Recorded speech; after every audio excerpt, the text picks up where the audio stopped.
Codename Frontiers. This is one of many blog posts, and originally I thought we were just going to be getting one blog post today. Bungie has dropped 5 on us, so we are going to start reading right now, guys. We're going to be here for quite a bit, so buckle up. Timestamps down below. Let's get started. Paving the way for new frontiers. Today marks the 10-year anniversary of Destiny. We set out in 2014 to do something new and different for our studio. We've conquered the Witness, looted dungeons, ascended to the Lighthouse, and more. Now we look to the future. We're plotting our course to the stars through Codename Frontiers. We closed the door with the final shape, but we are opening a new one, a weird one, an exciting one that takes Destiny to places it has never been before. We're building this future now and are excited to share with you a first glimpse of it today. Oh, all right. So this is straight up a roadmap right here. Okay, Codename Frontiers, Summer 2025 expansion Apollo. This would be the Summer 2025 major update, Codename Arsenal, and then Fall 2025 major update, Codename Surge. Okay, and then also in Winter 2025, we have Behemoth. Winter update, major update, Spring major update. Okay. All right, so hold on. Let me see. Let's look here on the side on the key here. Expansion, new stories, new locations, new missions, new weapons, new gear, new raids, and dungeons. There it is, fellas. We are still going to be getting new raids and new dungeons. Seasonal update, new and reprised activities, new gear and artifact mods, new modifiers and challenges, new sandbox meta, new events, reward paths, exotic weapons ornament, legendary weapons, armor ornaments, gear upgrade resources, cosmetics, and more. Okay. All right. So we're getting 2 expansions per year. But right here, notice here, we've got Codename Arsenal, Codename Surge. So these are going to be like the seasons in the expansions. All right. So we're getting 4 seasons, which is like what we've had before. And then 2 expansions. What are the size of these expansions, I wonder? All right. Now, this roadmap lays out our plan for year 11 and beyond with some exciting changes to our annual model. 2 expansions per year, 4 major updates of free content every year. Over the next few months, we will be sharing more information with you on Codename Frontiers, which is how we are describing major innovations coming to Destiny over the next few years, starting with our next expansion, Codename Apollo. We have several Dev Inside deep dives going live today, and we'll continue to add more to this list over the weeks and months to come. Today, we also have Tyson Green, the game director for Destiny 2, and Allison Lures, the Destiny 2 narrative director, diving through some of our future plans for Destiny 2. Our goal is to be more transparent in our communication with you. This means sharing our work more frequently, even if you see our mistakes and false starts along the way. So please remember that our roadmap and plans are subject to change as we get deeper into development. Ultimately, this is your game too. We want you to see more of how it is made and why. If you take away nothing else, it should be this. We're excited for Destiny to change and improve in ways that allow it to keep evolving in the future. All right. Dev Inside Deep Dives. Below you will find a list of Dev Inside Deep Dives for various innovations coming with Codename Frontiers. We'll be building upon this section over the next few months with breakdowns of features and changes coming to Destiny. Core game activities, core game rewards, and the portal. We'll be reading those in just a moment. All right, our vision for the future of Destiny 2. So from Tyson Green here. My name is Tyson, and I am the game director for Destiny 2, and I'm excited to speak today about our team's vision for Destiny. First and foremost, we all still love Destiny. It is a unique and challenging game, both for you and for us. I've personally been working on Destiny for 15 years, and it still excites me creatively. There are not many games I could say that about, but at the same time, we recognize that it has become too rigid. Expansions have started to feel too formulaic and are over too quickly with little replay value. Yeah. Seasons and episodes keep getting bigger, but can still feel like you are just going through the motions. Oh my God. We believe it's time for Destiny to change and evolve. And that's our community, and that our community wants this game to grow and innovate. And to do that, we need to start breaking some of the molds. Guys, this is the same guy that was quoted for saying, what was the quote? It was with Jason Jones or one of the guys from Halo, the Halo days, where he was like, he pretty much said something along the lines of, even if it breaks the game, punch it. It was like, even if it's going to break all the code, do it, punch it, innovate it. Annual expansions. So we're going to start with annual expansions. We've loved creating annual expansions and are especially proud of the final shape. But the truth is that they dominate almost all of our development effort. We need to free ourselves up to explore and innovate with how we deliver Destiny 2 content so we can invest in areas of the game that will feel more impactful to players. Starting next year, instead of one big expansion, we are going to deliver 2 medium-sized expansions, one every 6 months. Each of these will depart from the one-shot campaign structure we've been using, essentially unchanged since Shadowkeep, and each will be an opportunity to explore exciting new formats instead. We're excited to try new things that challenge your idea of what a Destiny experience can be.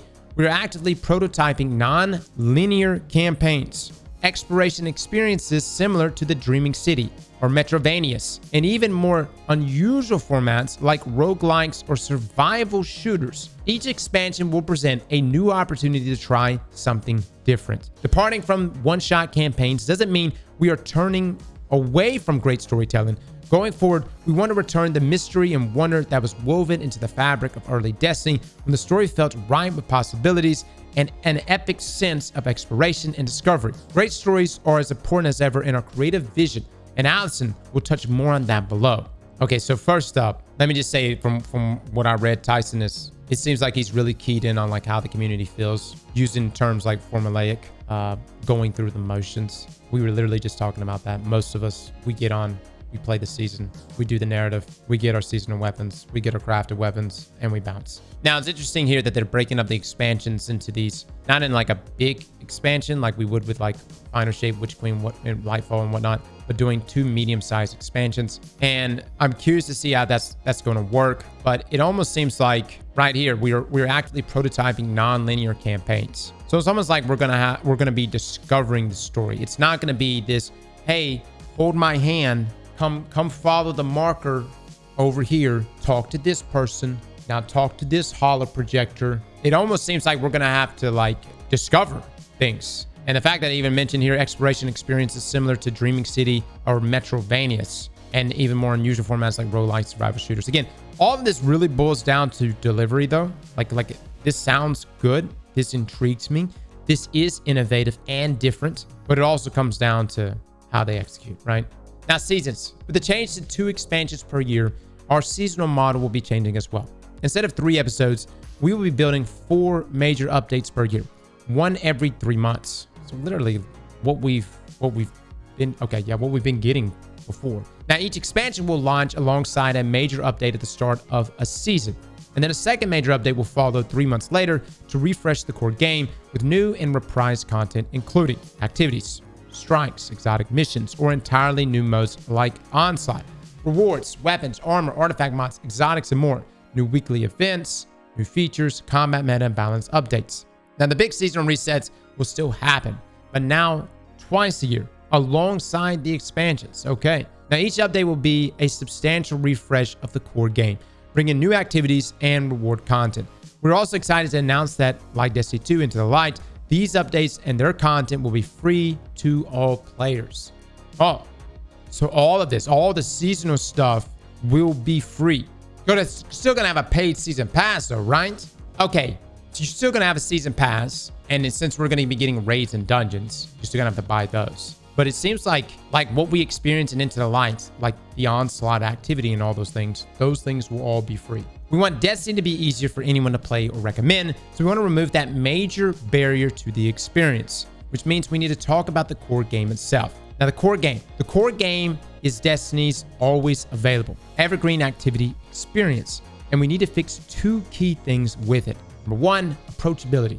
First, Destiny is too complex.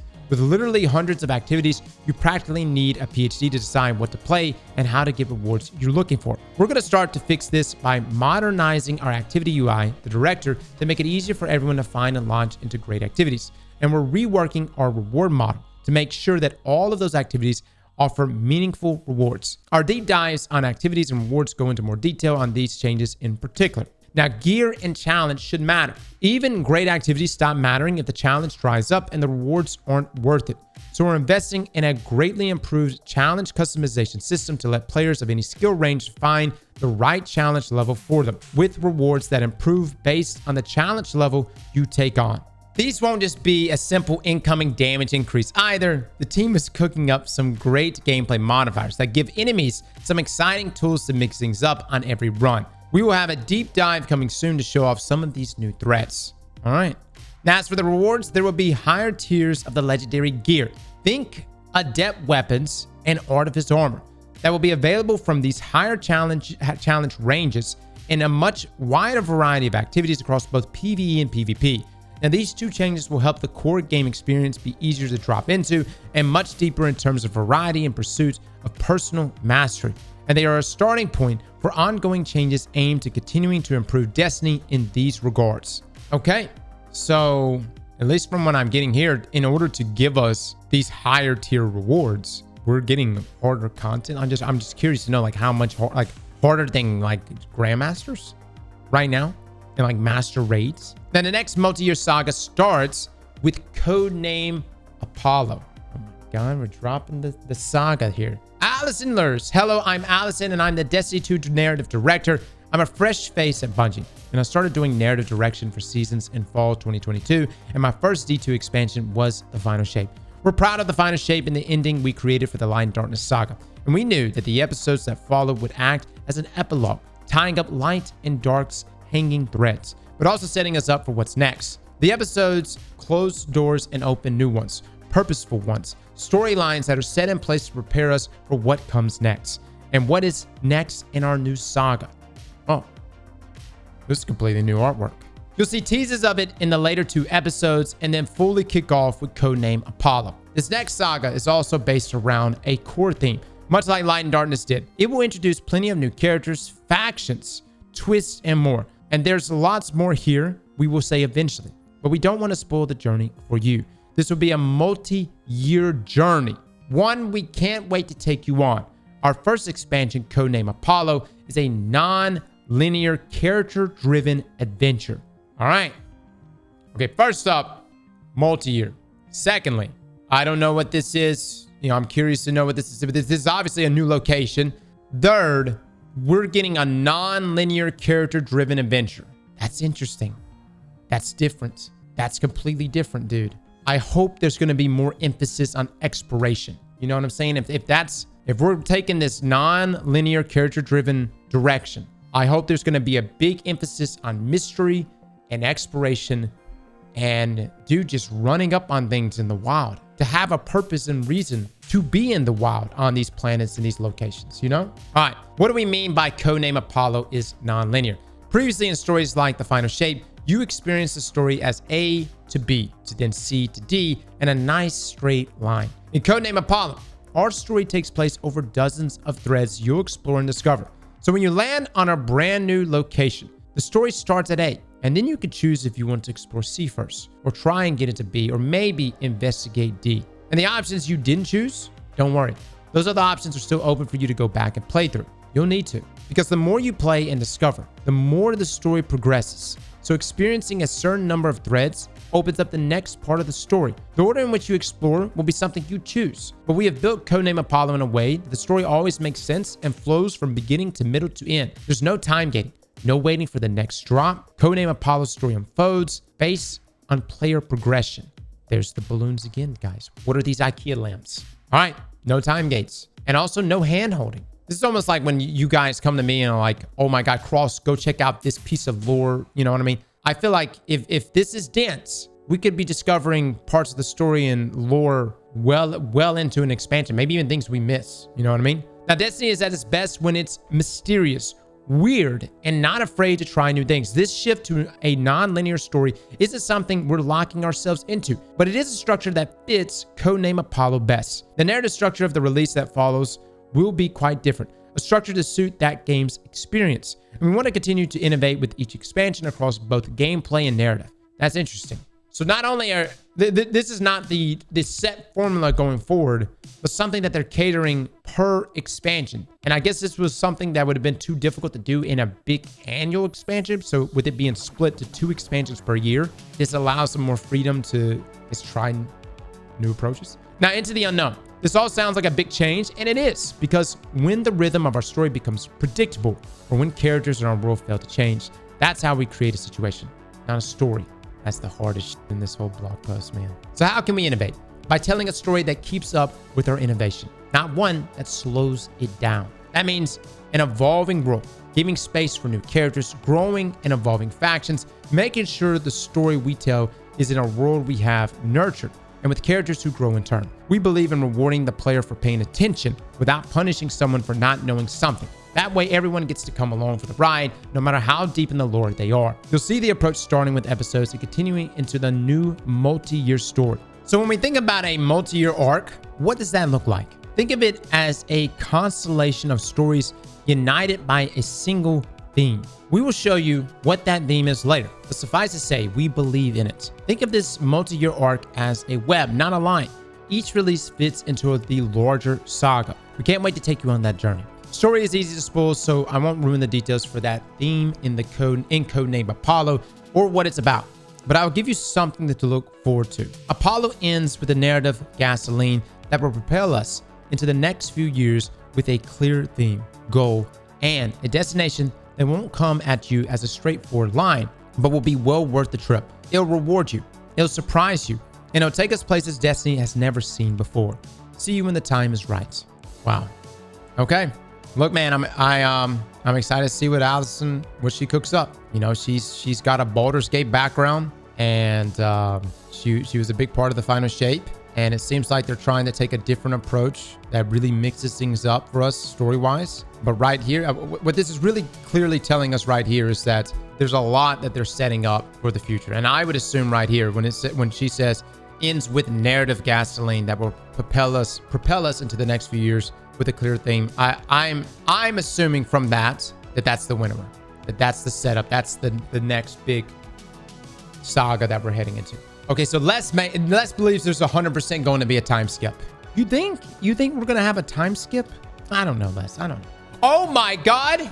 Okay, no. That's got to be Moons. So looking at the artwork right now, some of you are saying there are multiple travelers here. That's got to be Moons. They're so perfectly round though. There's two of them. There's two balls. It's got to be Moons. I don't know, man. All right.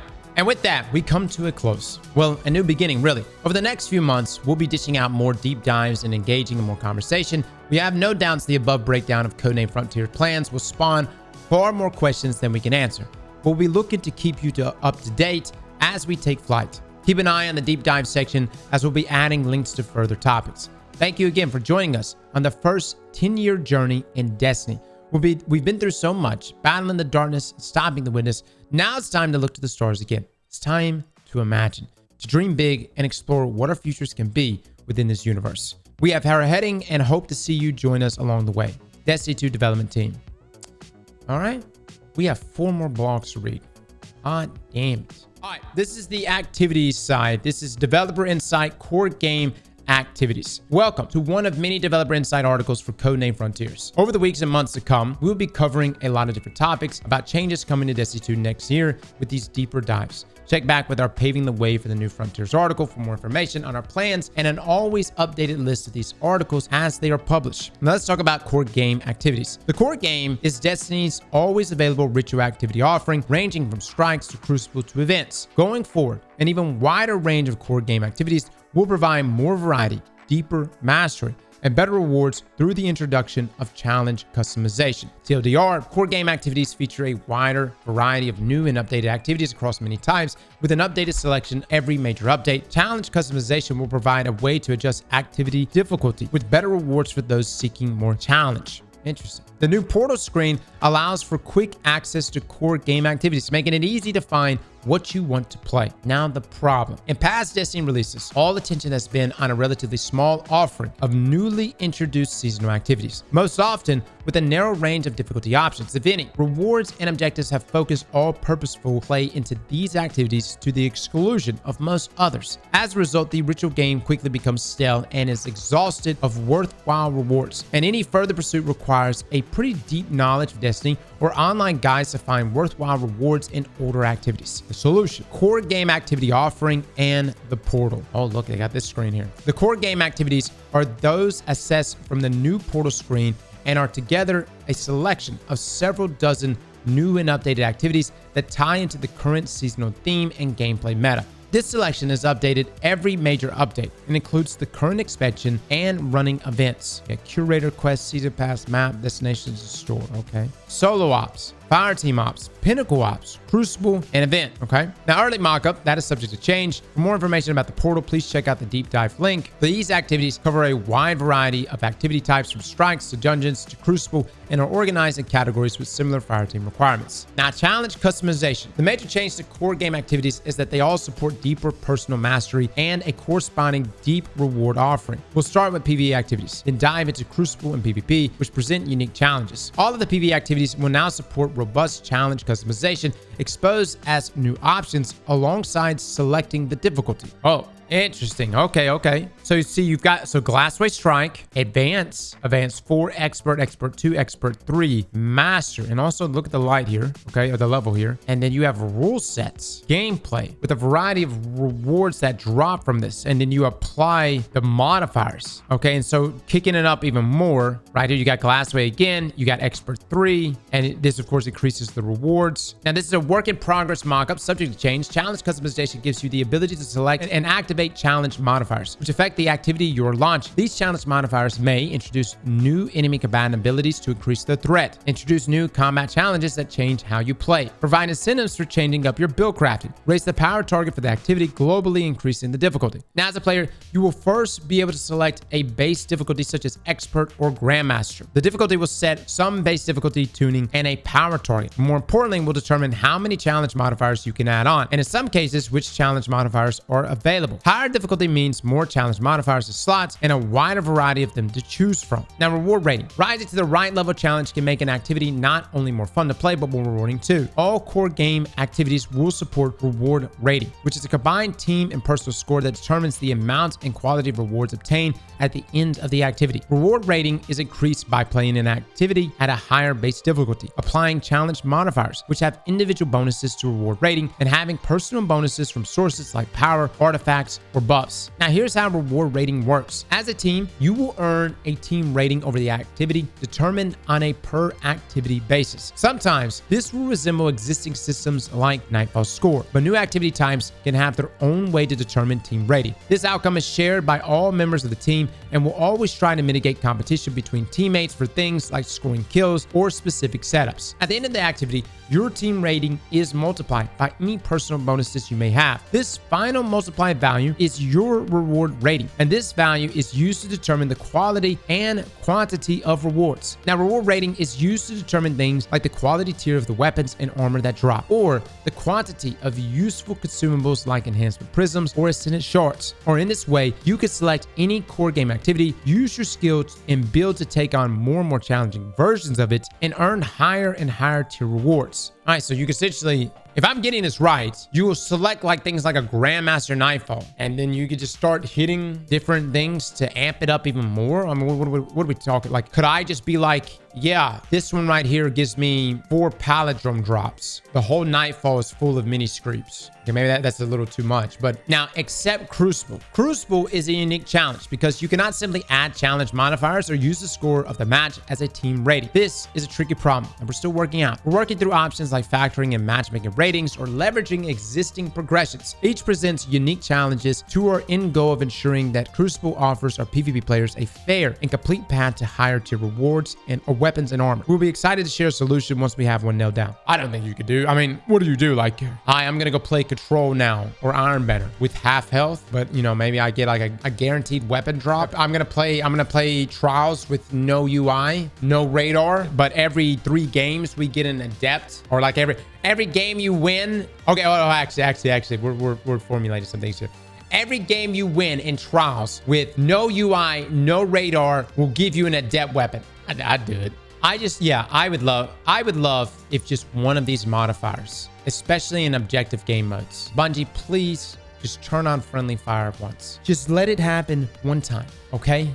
It doesn't have to stay on. The people that play, we can have it on. They accept it. I accept it. We go into that activity. Just let friendly fire be turned on for just certain moments, you know? All right, now frequently asked questions. What about expansion activities? Expansion activities such as story missions or destination activities present some unique challenges in how they relate to power and changing seasons. Our intended outcome is that expansion content is always a great way to start off a season and will have a path to higher tier weapons and armor. But that progress via core game activities will be part of that path. Raids and dungeons released with the expansions still represent a pinnacle challenge for players and will have their own paths to the highest tiers of weapons and armor too, okay? Are old activities going away? No, except for some seasonal activities that are normally removed at the end of the year. Older activities will remain available to launch from the destination map just as they are today. Over time, it is our intention to clean up and retire some older activities offerings that are well served by the portal, such as Vanguard Ops. These have lots of ties to existing content though, and will need to be moved over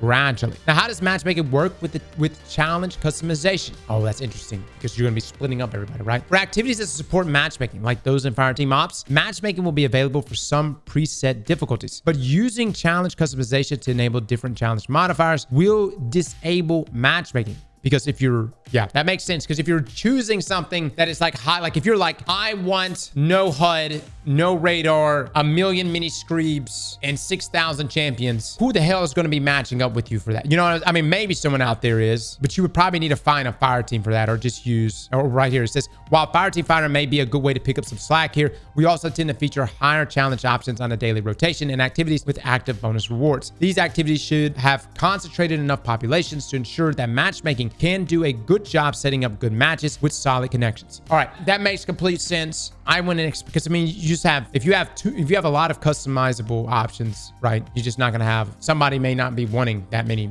screeps or champions, or maybe they not want, you know, radar to be turned off. I don't know what the options are going to be, but I get where they're coming from on that one, which I think is completely acceptable. We'll just find a fire team. This is interesting. This is not to say that you can't just do the difficulty that is present in the game right now. It's not like you can't just go run Grandmaster Nightfalls right now. I think two big areas. Number one, is amping up these modifiers going to be fun, or is it just going to be a meme? You know, is it just going to be something that's like, oh yeah, I like to load up in there with you know, 1,000 barrier champions, or okay, yeah, I would say that. The other thing I would say too, is it going to be rewarding? Like, is it going to be something that's like, if I so choose to have 1,000 champions to kill in a single Grandmaster Nightfall and a boss with triple the health, what is that thing I get for that? I don't know, because right here it shows the reward track for the Glassway being armor, weapons, a prime, and an exotic. It depends on how crazy the modifiers get. Again, if it's like, instead of one meatball being spawned in Lake of Shadows, I don't know how crazy Bungie can get here. Imagine if you could spawn 3 meatballs. You come around the corner, your modifier, boom, 3 meatballs. Have fun. You know what I'm saying? You would need a reward that is well worth that struggle. It says silver as a reward. I don't see. I just typed in silver. I see no silver as a reward. No. That's the silver, not actual silver, guys. Not the currency silver. That's the reward structure. It's like silver ranking. Like right here is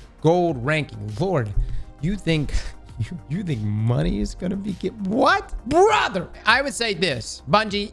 This sounds like a system they're going to try out first. But if this system really takes off, man, imagine a future if Bungie was to ever introduce a new rarity of a weapon, like something beyond legendary. Not quite exotic, but something beyond legendary. And it would be like only obtained via these crazy modifiers. Oh my God, mythics. Can you imagine? Because like if the modifiers are crazy enough where now you're approaching a Grandmaster times 10, but you get some sort of like mythic drop from it, man. And then whoa. Not only that, you made it tradable. Okay, no, we're getting too ahead of ourselves. Man, it's coping hard as f right now. Remember, hold on. Destiny 1 originally was going to have trading. Took it out right at the last minute. And I would say like rural trading is a problem for sure. So probably we don't want to go down that route. All right, next one.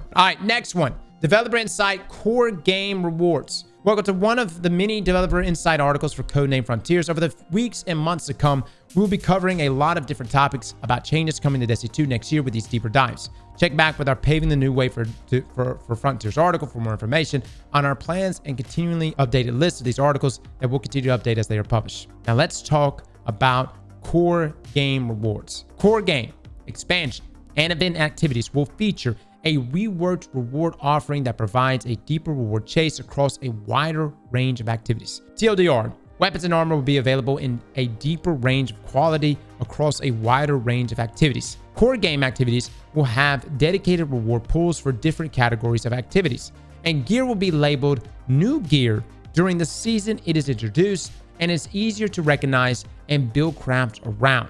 Now, the problem: in past Destiny seasons, only a narrow range of activities received updated rewards, leading to a narrow selection of activities worth playing. These reward pools tend to not be very deep either, with most chases bottoming out with the weapon perk rolls or crafting recipes, and armor not mattering much at all. You damn right. I don't know about you guys. Anybody care about the seasonal armor ever? I would pick it up for maybe rep gains if I needed it, but it was, well, didn't really matter. Now, these problems have resulted in shallow, unsatisfying grinds in a tiny subset of the activities actually available to play, with their best rewards being a matter of luck rather than skill or mastery. Now, the solution: weapon and armor tiers. Legendary weapons and armor will be available in a deeper range of quality tiers that layer on properties like stat bonuses, enhanced perks, and other benefits. For weapons, this will be similar to how adept weapons upgrade the baseline legendary. The baseline tier of a legendary weapon and armor will be equivalent to current day legendaries, with higher tiers being generally equivalent to adept weapons in terms of upgrade.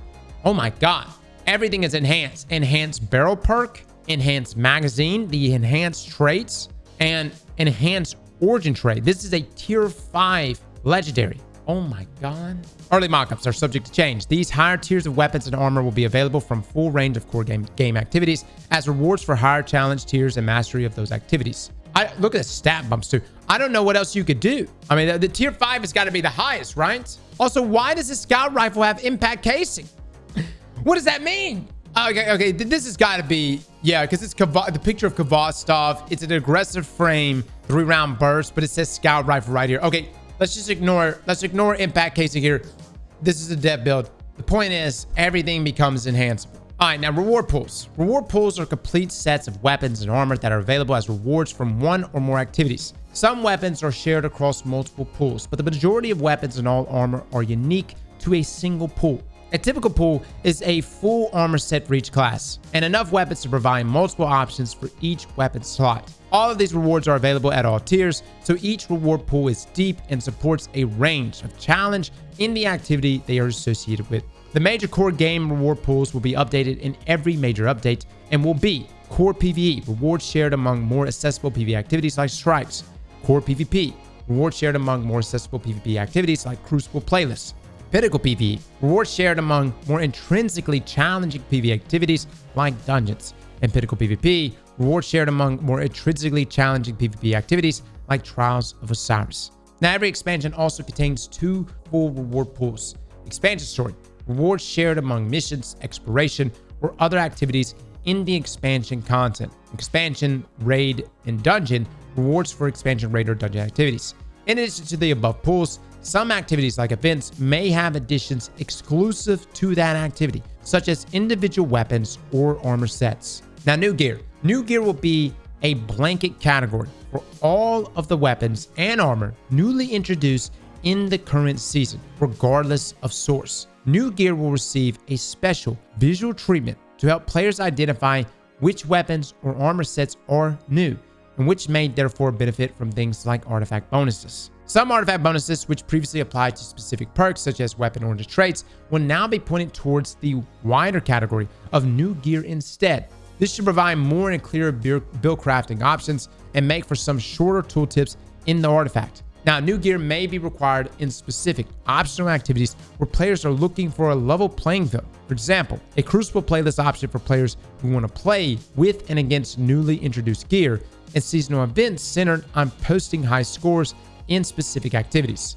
So there will be a playlist that will literally have you matching up against other folks with the new gear. Almost seems like we're getting a leaderboard as well. Now, frequently asked questions: does new gear mean old gear is being sunset? No, not at all. Existing gear remains unchanged and ready for use in any activity except those set aside for experimenting with new gear. It can be infused to achieve the same power as any newly introduced gear. The only specific advantage to using new gear will be some artifact synergies comparable to origin trait upgrades found on existing artifacts. Okay? Can I still obtain old gear? Absolutely. Exclusive gear will remain available from older activities such as raids, dungeons, or destinations. Now, what is happening with weapon crafting? Weapon crafting is not going away and will continue to be a way to craft a specific role of a weapon. Our intent is for our crafting going forward to provide a catch-up mechanism for roles you weren't able to nab from the original source. This may be because that source is no longer available or was gated by lockouts when it was. But ultimately, we want crafting to support the weapon chase and not replace it. We'll follow up with more details in a future article. Oh, interesting. What they're saying right here, crafting going forward is to provide a catch-up mechanism for roles you weren't able to nab from the original source. Guys, that just tells me we're going back to drops. You know what I mean? Not saying crafting is going away completely, but it sounds like weapon drops is what Bungie's going to go back to with the catch-up mechanics, maybe at the end of the year or something like that for those weapons. Developer Insight, the portal. Welcome to one of many Developer Insight articles for Codename Frontiers over the next few weeks. Okay, we're just going to skip that. Now let's talk about the portal. The portal, development name may change, will be an easier, modernized ways to browse and launch core game activities. It will offer a varied selection of new and updated activities across a wide range of activity types. TLDR, the portal will offer several categories of activities, each with a wide selection of new and updated activities refreshed every 3 months with each major update. Now, all activities in the portal will provide updated and worthwhile rewards, so it'll be easy to find something to play. The destination map will be cleaned up and focus on rural navigation and accessing older activities. Now, the problem, the destination map, also called the director, is Destiny's venerable activity browsing and selection screen. Over the years, it has grown to be very unwieldy, making it harder to find specifically what's current and worthwhile to play, and requiring ever more expert knowledge to navigate to find what you're looking for. Even current players can have difficulty finding a new activity, while newer returning players have even greater trouble. I would say as like a veteran player, we've kind of just gotten used to it. Like we're fine with, I don't know, we're just kind of used to it. There are times that even I get confused though. But I think for a new player, it's probably a nightmare. Now the solution, portal screen. The portal screen will be the new default activity selection screen, replacing the current destination map, because it's the same screen we saw earlier. Early mock-up is subject to change. The emphasis on this redesign is quick and clean access to a wider offering of activities with updated rewards, as well as quick access to current expansions or event content. Activities will be grouped into categories, more on these below, that expand to present up to a few dozen activities each. Now, every activity available to launch from the portal will feature updated rewards every season and will present a viable path to the highest tiers of weapons and armor available. Our intent is for most activity launching in a season to occur from the portal, and any choice you will make will be a path to worthwhile rewards. Now, portal categories. The individual categories available in the portal are solo ops, 1 to 3 player activities requiring very low time or social commitments. These activities are designed for solo players, yet are still fun with a fire team and are easy to pick up and play for a quick session. Solo ops will also feature a new activity type, which will get a deep dive soon. Fire team ops, 3-player activities for match-made or pre-made groups designed for fire teams with more cooperation and coordination. These will feature activities like strikes, onslaught, the coil, and new types in the future. Flashpoint ops, 6-player activities for match-made or pre-made groups planned for future seasons. This category will introduce later next year. It will feature more chaotic 6-player combat activities like offensives. Okay. Now, Pinnacle ops, 3-player activities featuring some more challenging content, including dungeons, exotic missions, and full-length onslaughts. Pinnacle ops have an exclusive reward pool to claim, but success is not guaranteed. In Crucible, a selection of core Crucible playlists for solo players and fire teams, providing an opportunity to test your mettle against other Guardians. An exclusive reward pool is available to claim with the same depth of tier as other categories. Now, in addition to the above categories, the portal also provides direct access to the current expansion activities, as well as any currently running events like Iron Banner or Festival of the Lost. All right, so again, when we look at this, you've got solo ops, fire team ops, Pinnacle ops, Crucible, and event, Tower, Apollo.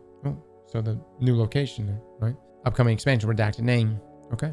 Now, objective streamlining. The portal screen will also host consolidated and streamlined side objectives like bounties or seasonal challenges. That aspect of the redesign is still a work in progress, but the primary goal is to greatly reduce the chores that need to be done before diving into an activity. We'll be sharing more about this change later in the year.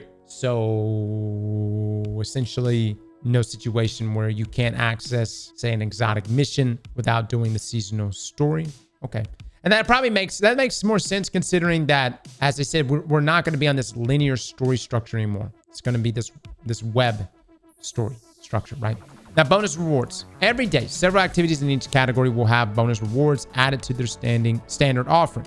These bonus rewards will include things like specific weapons, specific armor slots, currencies like enhanced materials or strange coins. Now, the bonus reward is guaranteed from the first daily clear and available at a higher drop rate on future clears. Activities with bonus rewards will be sorted to the top and easy to find so that you can quickly scan what's available and decide if any are worth chasing. For matchmade activities, they will also offer matchmaking at a wider range of difficulty options. You can also check out, for more information on changes to rewards, please check out our deep dive on core game rewards. Yeah, we just did that. Now, frequently asked questions, are old activities going away? No, except for some seasonal activities that are normally removed at the end of the year. Older activities will remain available to launch from the destination map, just as they are today. Over time, it is our intention to clean up and retire some older offerings that are well served by the portals, such as Vanguard Ops. These have a lot of ties to existing content, though, and will need to be moved out gradually. What about Gambit? Gambit will remain available from the destination map, but will not be rolled into the portal categories at the start of the next year. We're still figuring out our plans for this beloved game mode, and we have some ideas ranging from closer integration into the Crucible category to standalone events that feature it. Dude, we played Gambit this morning, right?